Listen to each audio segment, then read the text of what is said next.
The nebular hypothesis. Laplace's hypothesis states that the Sun and the planets condensed at about the same time out of a rotating cloud of gas and dust called a nebula.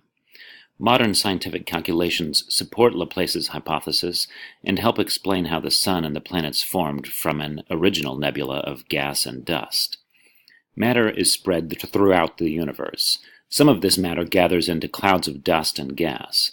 Almost 5 billion years ago, the amount of gravity near one of these clouds increased as a result of a nearby supernova or other forces. The rotating cloud of dust and gas from which the Sun and planets formed is called the solar nebula. Energy from collisions and pressure from gravity caused the center of the solar nebula to become hotter and denser. When the temperature at the center became high enough, about 10 million degrees Celsius, hydrogen fusion began. A star, which is now called the Sun, or Sol, formed. The Sun is composed of about 99% of all of the matter that was contained in the solar nebula.